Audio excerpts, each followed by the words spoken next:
다시 한번 인사하겠습니다. 메리 크리스마스. 예, 좀 잘 오셨습니다. 예, 잘 오셨습니다. 예. 오늘은 이제 성탄절이죠. 사실 12월 25일 날이 예수님이 태어난 날은 아니죠. 예, 날짜가 12월 25일 날 정확하게 태어난 날은 아니에요. 그래서 이날이 인터넷 찾아보면 바로 나오죠. 성탄절이라고 찾으면은 금방 성탄절의 유래가 이렇게 쭉 나오는데요. 25일 날이 아니라 날짜를 아예 모릅니다. 그렇죠. 그래서 날짜를 정확하게 모르는데 12월 25일 날은 사실은 로마의 이교도의 축제일이었습니다. 12월 25일이.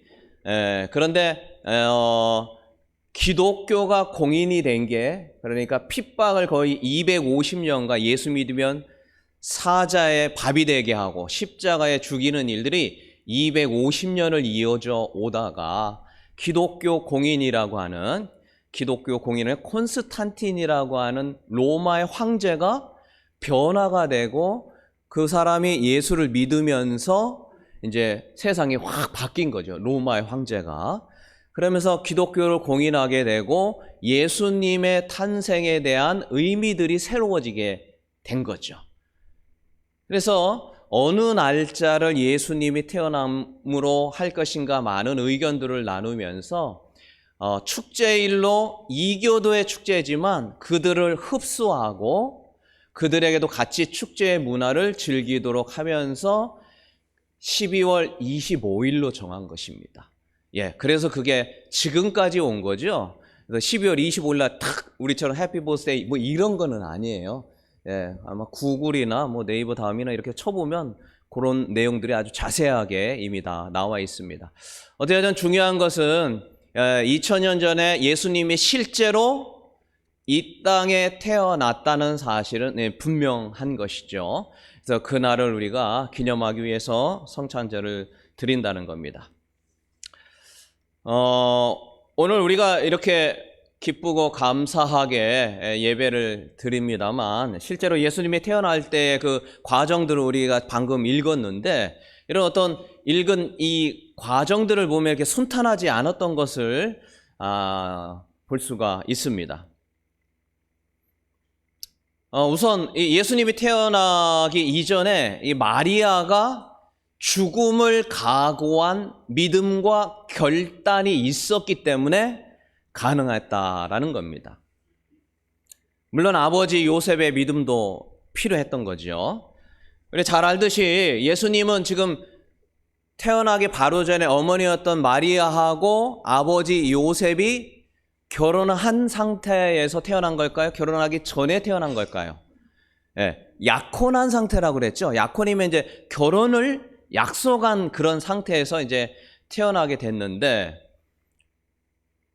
이때 요셉과 약혼했는데 나이가 마리아가 보통 결혼할 나이가 15세, 16세 정도, 15세 전후일 수 있고 16세 전후인 게 일반적입니다. 우리나라도 예전에 보면은 16세 전후로 결혼하고 이런 경우가 있었던 것과 마찬가지죠. 근데 이때 요셉을 보니까 요셉의 입장에서는 결혼하려고 다 생각을 했는데 지금 뭐 했다고 한 거예요? 임신했다고 하면 결혼을 해야 됩니까? 말아야 됩니까? 이거 참 난감하죠. 약혼한 사이였는데 이 아내 될 마리아가 다른 남자와 부적절한 잠자리를 했기 때문에 임신한 거. 그럼 이게 그럴 수밖에 없는 그런 상황인 거죠. 그래서 요셉은 마리아와 조용히 끊겠다. 그냥 막 끊으면 안 되나요? 왜 또 조용히 끊습니까? 이런 나하고 부모님이 어릴 때 결혼하기로 보통 약혼을 해놓거든요. 계약 결혼 같이 약혼을 해놨는데 보니까 임신 이러면 이게 말이 되냐면서 확 할 텐데 그냥 바로 절교하지 않고 조용히 끊고자 했다. 왜? 이게 의로운 사람이라 했죠? 마태복음 1장 19절 한번 볼 수 있을까요? 마태복음 1장 19절 아까 읽었는데요. 같이 한번 읽어봅니다. 그의 남편 시작. 그의 남편 요셉은 의로운 사람이라 그를 드러내지 아니하고 가만히 끊고자 하여. 20절도 한번 더 볼까요? 시작. 이 일을 생각할 때에 주의 사자가 현몽하여 이르되 다윗의 자손 요셉아 내 아내 마리아 데려오기를 무서워하지 말라. 그에게 잉태된 자는 성령으로 된 것이다. 그래서 임신했다라고 하는데 그게 뭐로 됐다고요? 성령으로 됐다라는 거예요. 참 믿기가 참 쉬운 건 아니죠. 예, 내가 이제 결혼하려고 했는데 임신을 했다라는 이거 참 참는 게 쉽지는 않겠죠. 그런데 성령으로 된 거야. 참 이게 뭐 할 말이 그렇게 없나? 뭐 이러저러 해가지고 어쩔 수 없었어. 뭐 등등등 많은데 성령으로 된.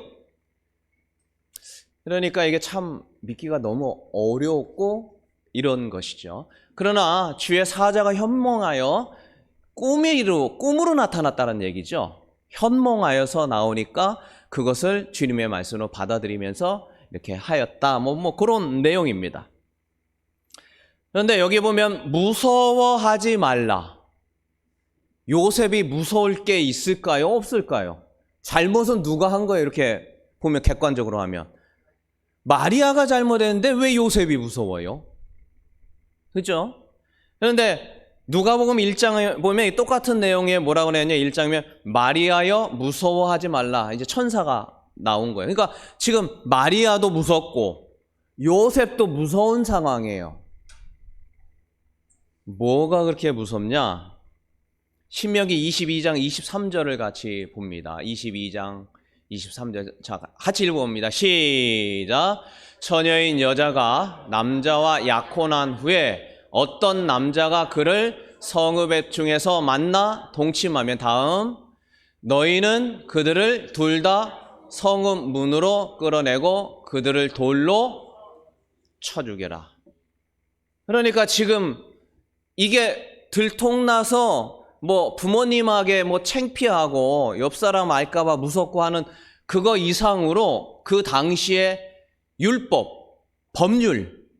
율법을 갖고 하면 법률이죠. 법이 뭐냐면 당시에 나라법이 두 남녀를 데려다가 부적절한 관계였던 남녀를 데려다가 뭘로 어떻게 죽여요? 돌로. 네, 공개 처형을 하게 되어 있어요. 그러니까 이게 내 말 한마디에 누가 죽게 생긴 거예요? 마리아하고 이렇게 안 좋은 관계라는 그 남자 2명 죽게 생긴 거죠.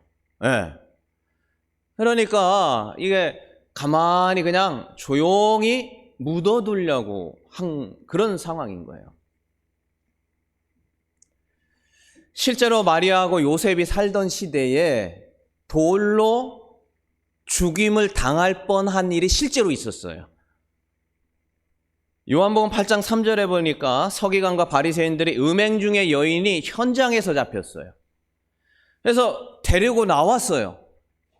그래서 예수님에게 이 사람들을 돌로 치냐라고 물었습니다. 율법에는 돌로 쳐서 죽이라고 했는데 어떻게 하겠냐라고 예수님을 시험한 그런 장면이 나온 거죠. 그러니까 바꿔서 얘기하면 마리아하고 요셉, 그 다음에 그를 낳은 부모님, 뭐 등등등 일가 친척이 지금 이 돌로 죽는 현상을 봐야 되는 상황인 거가 실제로 있었고 이 당시에 실제로 있었던 일이라는 거예요. 그러니 두렵죠. 자기의 말에 의해서 지금 두 집안이 뭐 풍지박산 나게 생긴 거죠. 2명이 죽게 생긴 거니까. 그러니까 두려울 수밖에 없죠. 근데 중요한 것은 마리아는 그럼에도 불구하고 주의 뜻대로 이루어지게 해달라라고 주님 앞에 죽음을 각오하고 주님의 뜻이면 따르겠다라는 이러한 죽음의 결단과 믿음이 있었기 때문에 예수님이 태어났다라는 겁니다. 또 이 아버지 요셉도 믿음도 참 상당했던 것을 보게 되죠. 이러한 어떤 과정 가운데 있었기 때문에 예수님이 태어났다라는 겁니다. 평안하게 뭐 이렇게 태어난 게 아니었다는 거죠. 또 예수님이 또 뭐 어디서 태어났습니까? 말구유 통해서 태어났죠. 그리고 평안하게 집에서 날 수 없어가지고 이렇게 임신 중에 뭐 왔다 갔다 한 뭐 그런 장면도 있고, 또 예수님을 죽이려고 했던 사람이 누가 있습니까? 그 나라의 왕이 죽이려고 했어요. 그래서 방을 내려가지고 뭐 찾으려고 했는데 안 돼서, 이게 안 되겠다 해서 어떻게 했습니까? 요 베들레헴 지역에 있는 그 유대 땅에 태어났던 해서 2살 아래로 다 죽였다라는 거예요. 주석을 보니까요, 한 수십 명은 죽었을 거다. 어린아이. 이게 우리가 그냥 성경에 나왔으니까 그러려니 하지만, 여러분 아기 낳은 거 데려다 죽이면, 아유, 그건 참 생각하기도 싫습니다. 그런데 그런 아이가 수십 명이 죽었어요. 누구 때문에?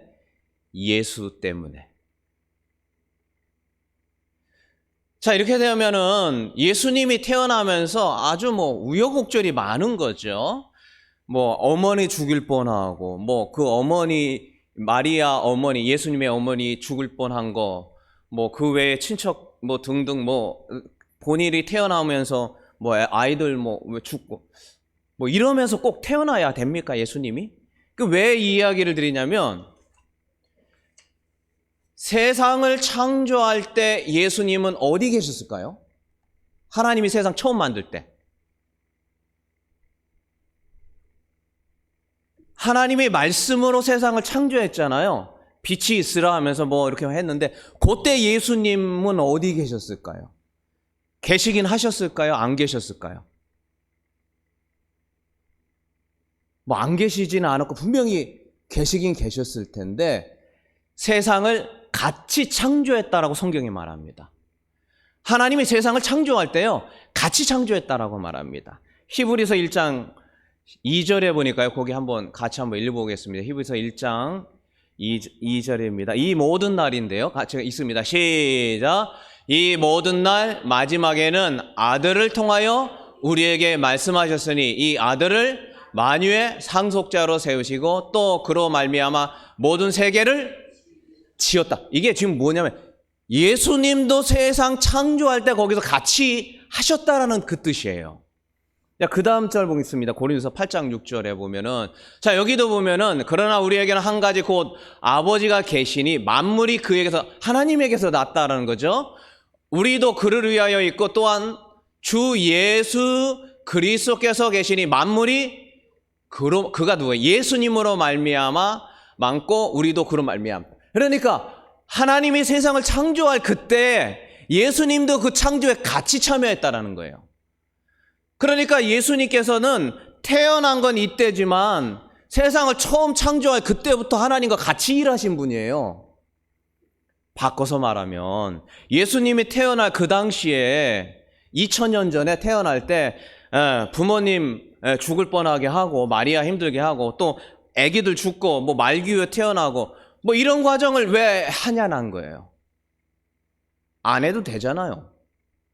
아니 그냥 하시던 대로 2000년 전에면 뭐 엄청 오래된 세월 동안 아니 그대로 하던 대로 하시지 뭐 꼭 뭐 2000년 전에 뭐 태어나시고 뭐 하시고 뭐 불편하게 왜 하시냐. 지금 그 얘기를 묻는 겁니다. 안 하셔도 될 일을 왜 굳이 하시냐는 거예요. 예수님은 안 태어났으면은 어린아이 수십 명 죽을 일도 없어요. 왜 다른 사람에게 피해를 주면서 왜 다른 아이를 죽이면서까지 예수님이 태어나야 되는 일, 그 어린아이 입장에서는 엄청 억울한 거 아니에요? 아니 왜 안 태어나면 될 일을 굳이 태어나가지고 애들 수십 명을 죽이냐 하는 우리가 그런 질문을 할 수도 있다는 겁니다. 뭐 어차피 해오시던 거 그냥 그대로 하시지 뭘. 오늘은 그 말씀에 우리가 그 이유를 좀 같이 좀 보려고 하는 것이죠.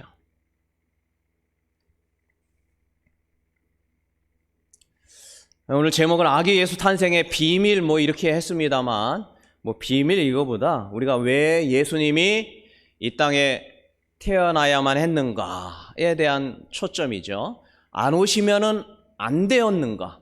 어차피 그분은 능력도 많으시고 그렇게 오랜 세월을 해오셨음에도 불구하고 이 땅에 어린아이로 인간의 모습으로 태어나셔야만 한 이유가 무엇이냐라는 것이죠.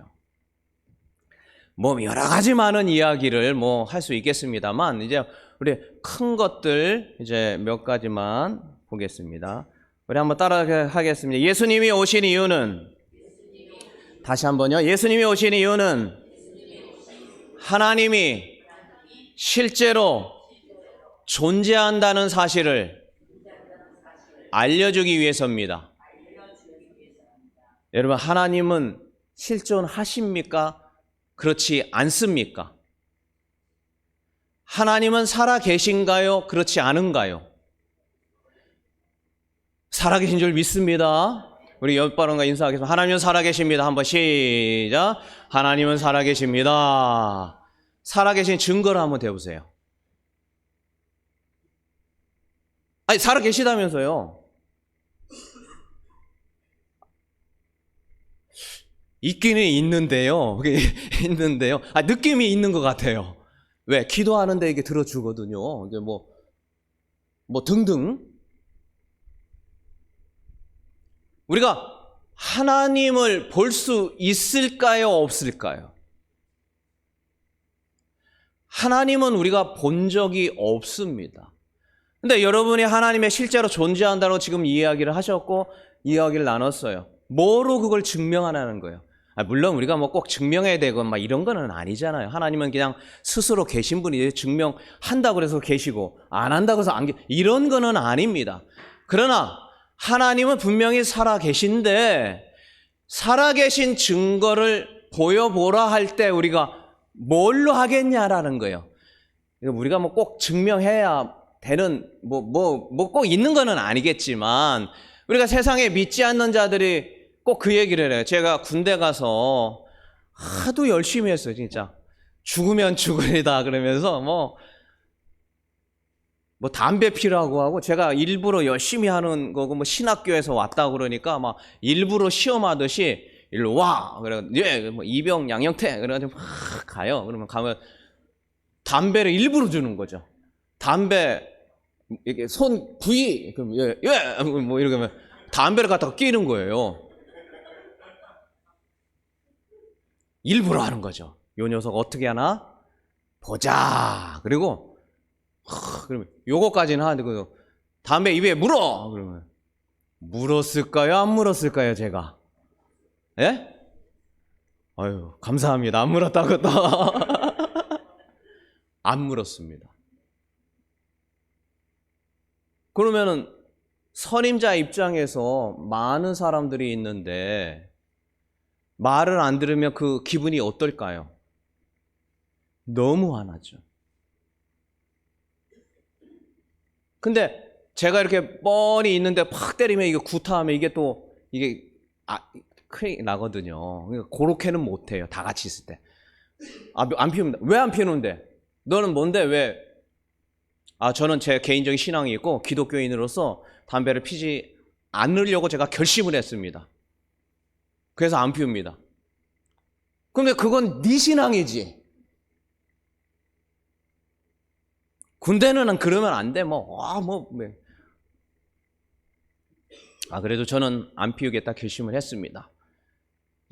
이렇게 그냥 하도 하니까 술 얘기도 엄청 많이 나오죠. 술 마셔. 그러면 저는 안 합니다.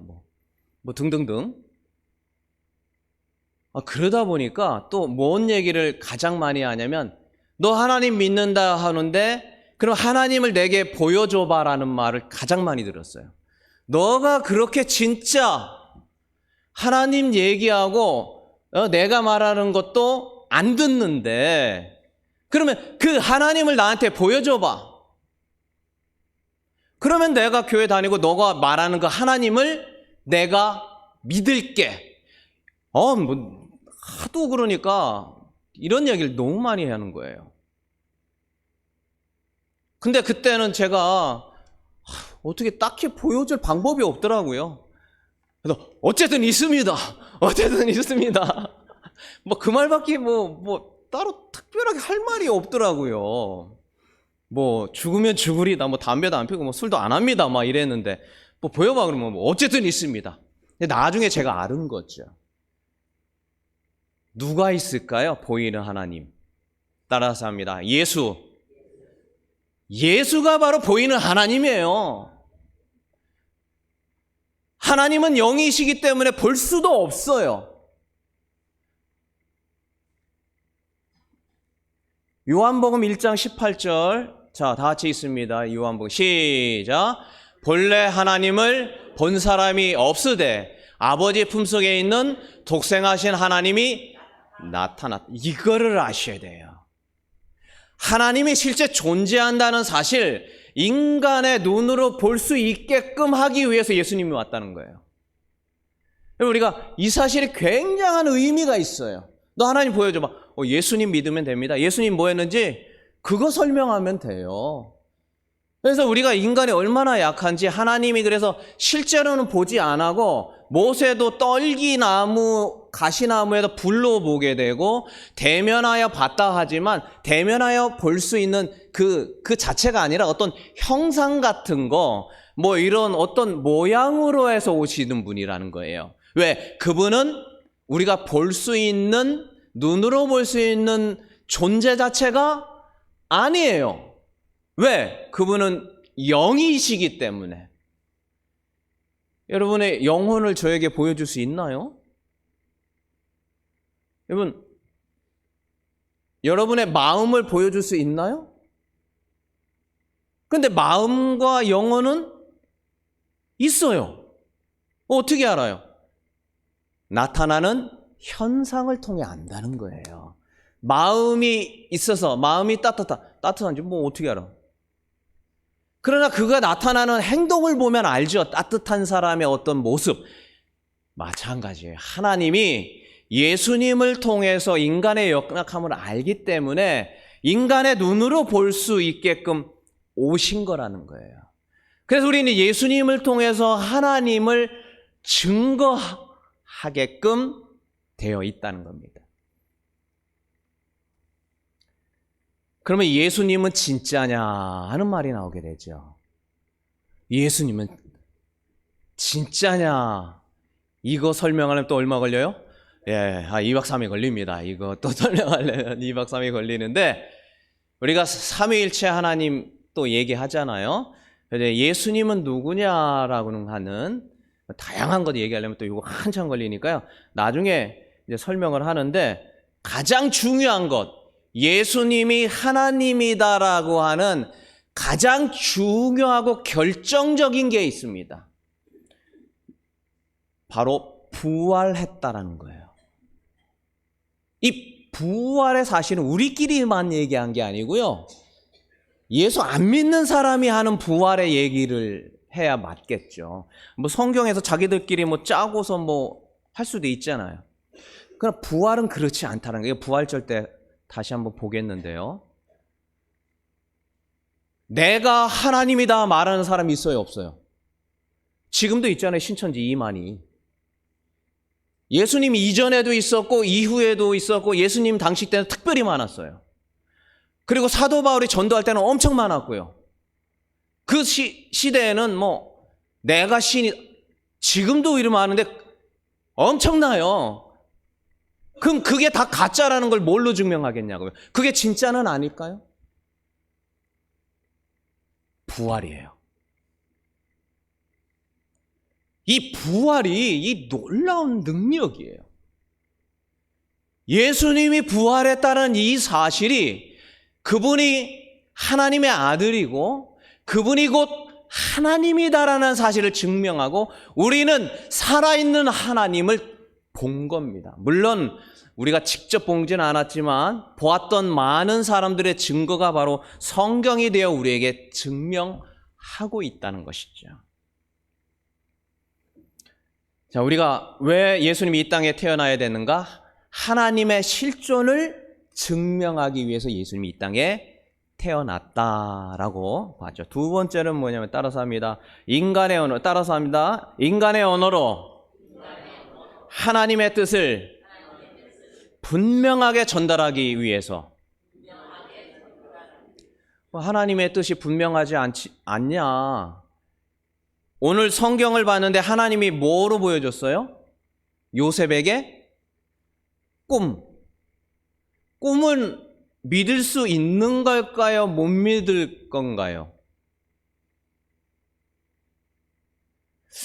꿈을 보고 주의 사자가 현몽해가지고 했다는데 성경에 보면 꿈꾼 일이 많이 나와요.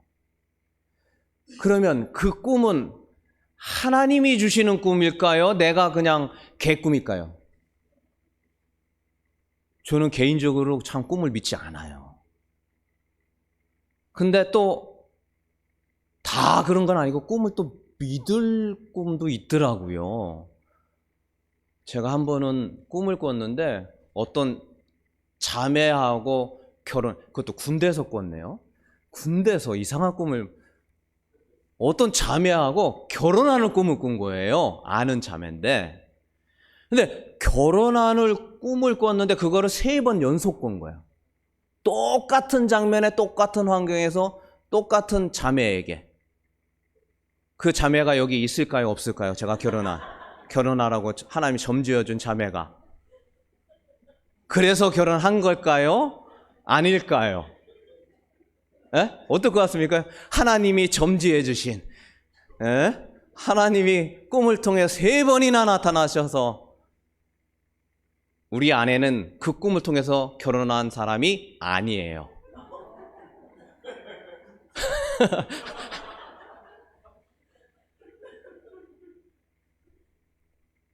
그래서 제가 똑같은 꿈을 그 자매하고 결혼하자고 하고 3번 꾼다라는 게 이게 보통 꿈은 아닌 것 같잖아요.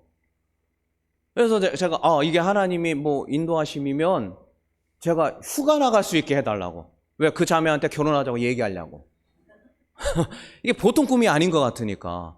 근데 진짜 휴가를 나가게 된 거예요. 이게 한 번 나가는 게 쉽지가 않은데 나갔어요. 나가가지고 그 자매 전화를 했죠. 해가지고 만나가지고 내가 군대에서 꿈을 너하고 결혼하라는 거 3번 꿨다.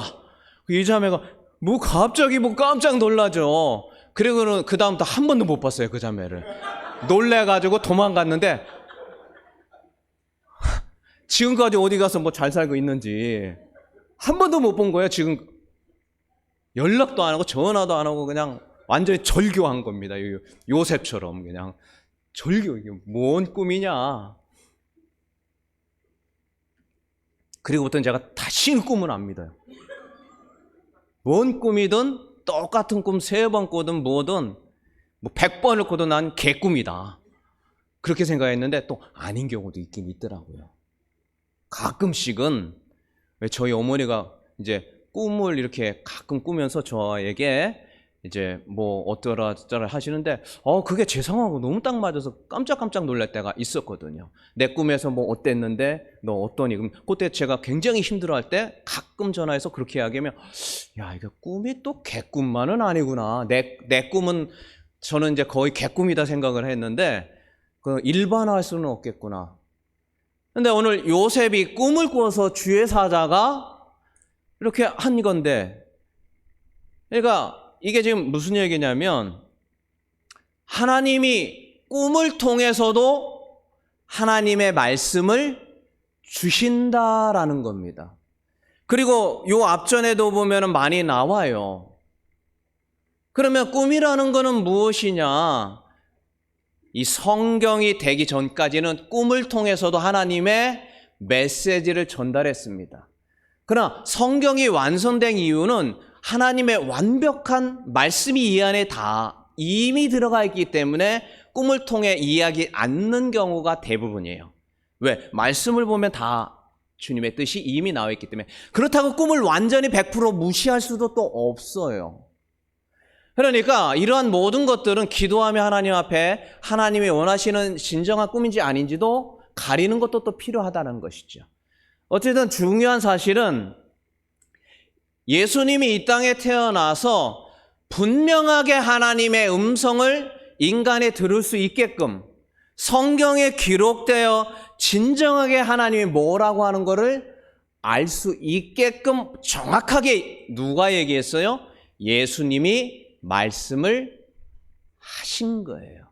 이전에는 어때요? 꿈으로도 나타나고 또 어떨 때는 선지자로도 얘기하고 뭐 구전을 통해 얘기하고 부모가 통해 얘기하고 뭐 등등등이 뭐 이렇게 했지만 이제는 분명하게 하나님의 말씀을 정확하게 알고 전달하기 위해서 하나님의 뜻을 인간이 알아들을 만한 이러한 하나님의 분명한 언어로 뜻을 분명하게 전달하기 위해서 누가 오셨어요?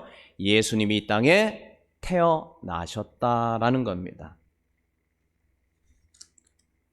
자, 이제 마지막 세 번째인데요. 왜 인간으로 태어나셔야 됐는가?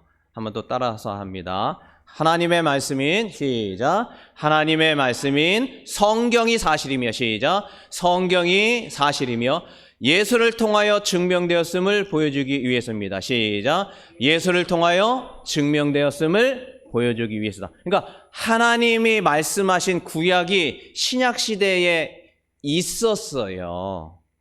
예. 그런데 주로 모세 오경이 있었습니다. 구약이라고 하는 성경은 완성이 된 게 수백 년이 지나서였어요. 예. 이게 왜냐하면 하도 250년을 뭐 했어요? 예수 믿으면 갖다 죽이고 예수 믿으면 죽이고 막 이런 일이 250년 있으니까 이거를 완성하기가 어려웠어요. 그래서 신구약이 300년대에 완성이 다 된 거예요. 그래서 어쨌든 그러나 모세 오경은 1400년대부터 BC, 그러니까 지금부터 3500년 전부터 계속해서 있었던 게 모세 오경, 창세기, 출애굽기, 레위기, 신명기 이게 있었다는 것이죠. 그런데 어쨌든 중요한 것은 하나님의 말씀인 성경이 예수님을 통하여서 실제로 하나님의 말씀이라는 것을 예수님이 증거했다는 거예요. 그래서 요한복음 1장 1절에 보니까 그 말씀이 나오는데 한번 좀 보여주실까요? 요한복음 1장 요한복음 1장 1절에 보면 태초에 말씀이 계시는데 말씀이 하나님과 함께 계셨다. 요한복음 1장 14절에 말씀이 육신이 되어 우리 가운데 거했다. 뭐 이런 많은 말씀들이 나오는데요. 로마서 5장 14절이 있을까요? 그거 한번 보겠습니다. 그러나 아담으로, 자, 같이 있습니다. 시작. 그러나 아담으로부터 모세까지 아담의 범죄와 같은 죄를 짓지 아니한 자들까지도 사망이 왕노릇하였나니 아담은 오실자의 모형이다. 이게 무슨 얘기냐면 이런 얘기예요. 예수님이 왜 태어났냐 했더니 이 땅에 태어나셔서 예수님을 통하여 구원을 받게 되는데 이게 언제부터 오던 게 이렇게 된 거냐면 아담 때부터라는 거예요. 세상을 창조하고서부터 아담이 선악을 알게 하는 과실을 먹지 말라는데 그걸 먹게 돼서 죄가 들어오게 되고 그것을 해결할 자가 누구냐면 예수다, 예수님이다. 그러니까 아담의 범죄가 예수님을 통하여서 완성이 됐다라는 겁니다. 로마서 5장 17절 역시 뭐 마찬가지죠. 한 사람 범죄로 말미암아 사망이 들어왔는데 그 한 사람을 통하여 왕노릇하였은즉 쭉 하면서 예수님을 통하여 생명에서 왕노릇. 그러니까 아담하고 예수님하고 연결이 됐다라는 거예요. 아담하고 예수. 그러니까 성경이 진짜다라는 것을 알려주고 있는 거죠. 창세기 22장에 보니까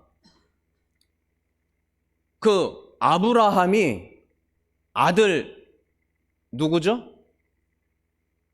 이삭이죠. 이삭을 바치라고 하는 장면이 나와요. 하나님이 아들 바치라고, 아들 죽이라고 하면 여러분 하나님 믿겠어요? 안 믿겠어요? 저 같아도 아들을 번제로 드려야 하는데, 번제는 뭐냐면 완전히 각을 뜬다고 그러죠. 뼈 마디를 다 잘라내고, 이거 누가 하라는 거예요? 아버지 보고. 뼈 마디를, 무릎, 관절 있죠. 그 칼로 다 자르고, 제사장은 그렇게 했어요, 실제로. 잘라가지고 그거를 어디다 올려요? 예, 나무 번제에다 올려가지고 완전히 태우는 게 번제입니다. 그걸 누구 보고 하라고요? 아버지 보고. 아들 잡아. 야, 우리가 좀 너무 이해가 안 돼요. 물론 하나님은 진짜 잡은 게 아니라 마음을 보시려고 했지만 아브라함은 진짜 하려고 한 거예요. 그런 하나님을 여러분 같은 따르겠어요? 참 이해하기 힘듭니다. 근데 알고 보니까 그게 왜 그랬어요? 예수님에 와서 이해가 됐어요. 왜 그랬어요? 이삭이 나중에 누구를 예표한 거예요? 예수님을 예표하고 있었다는 거예요. 우리가 구약은 이미 있었다고 그랬잖아요. 이게 되게 이해가 안 되는 거예요. 왜 아들을 죽이려 하냐. 물론 죽이지는 않았지만 나중에 보니까 그게 예수님을 상징하는 거였다라는 걸 이제 예수님이 태어났으니까 안 거예요. 십자가에 달려 돌아가시고 그 피로 흘리고, 그래서 구약에서 드렸던 모든 양을 잡고 염소를 잡고 소를 잡는 많은 이러한 것들이 왜 그랬는지 이해가 되는 거예요. 알게 되는 거죠. 그래서 구약의 모든 내용들이 다 누구에게 귀결이 돼요?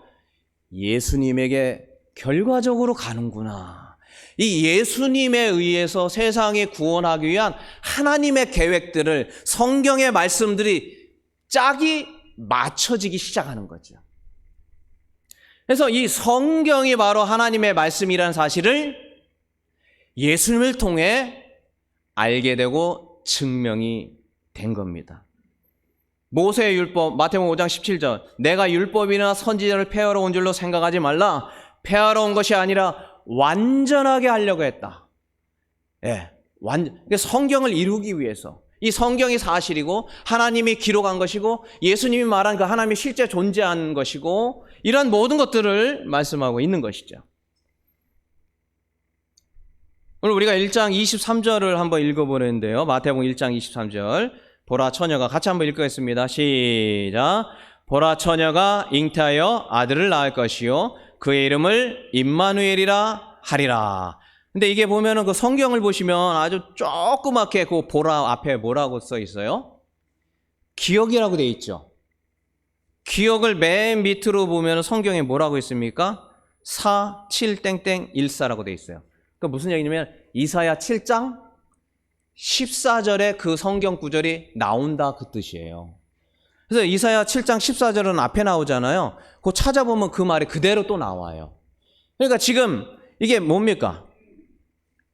이게 예수님이 태어난 게, 이사야는 예수님이 태어나기 700년 전 사람이거든요.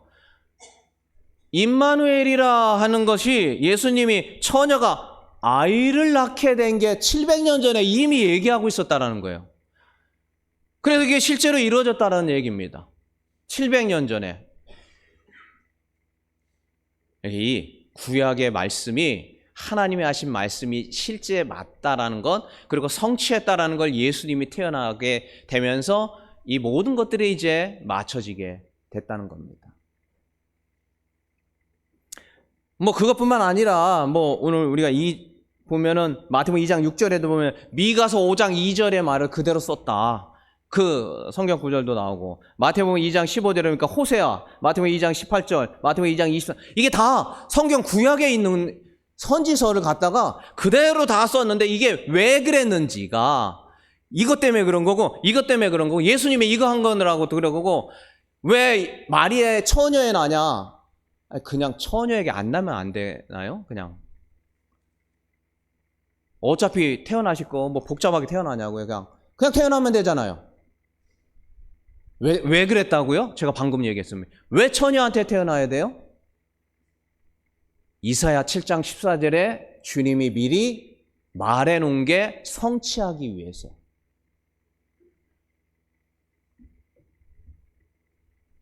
이것 때문에 예수님이 이 땅에 태어나셔야만 됐다라는 겁니다.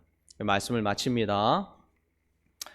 예수님이 이 땅에 태어나심은 요셉의 믿음, 마리아의 죽음을 각오한 믿음 때문에 가능했다. 그러니까 태어나는 그 과정 자체가 참 힘들고 어려웠죠. 예. 그래서 말 먹이통에서 말구유에서 뭐 태어나야 되고 본인 집도 아니라 뭐 정처 없이 돌아다니다가 남의 집에서 어쩔 수 없이 태어나야 되는. 예. 그리고 또 헤롯 왕이 또 예수를 찾아 죽이려 했고 그거로 인하여서 수십 명의 2살 미만의 자녀가 죽게, 뭐 이러한 같은 많은 일이 있으면서도 예수님이 꼭 태어나야 됐냐? 왜? 예수님은 천지 창조할 때 같이 계셨던 분이고 2000년 전 아니라 그 오래전부터 그렇게 해오셨던 분이에요. 그냥 그대로 가면 되지 뭘 또 태어나가지고 뭐 이렇게 좀 많은 사람 죽이고 좀 그렇게 하시냐, 그겁니다. 첫 번째, 왜 그래야 된다고 했습니까? 하나님이 실제로 존재한다는 사실, 이거를 예수님을 통하여 알려주셨다. 두 번째로, 인간의 언어로 하나님의 뜻을 분명하게 전달했다는 겁니다. 특별히 하나님이 우리를 너무 사랑하시는데 예수님을 죽이도록, 외아들을 죽일 정도로 우리를 사랑한다는 것도 보여주시고, 그 다음에 이 땅에 구원 계획이 있는 것도 예수님이 직접 말한 것이죠. 이러한 것도 알려주시고, 그리고 세상에 복음을 전하기 위해서 예수님이 오셨다라는 것입니다. 마지막으로 하나님의 말씀인 성경이 사실이며 예수님을 통해 구약에 있었던 것들이 실제로 이루어졌다라는 것을 보여주기 위해서다라는 것입니다. 바로 우리 안에 그 예수님의 태어나심의 은혜가 임하고 예수님으로 인하여서 우리의 삶이 그분의 삶으로 주님 안에 살아가는 은혜가 있기를 주의 이름으로 축원합니다. 아멘.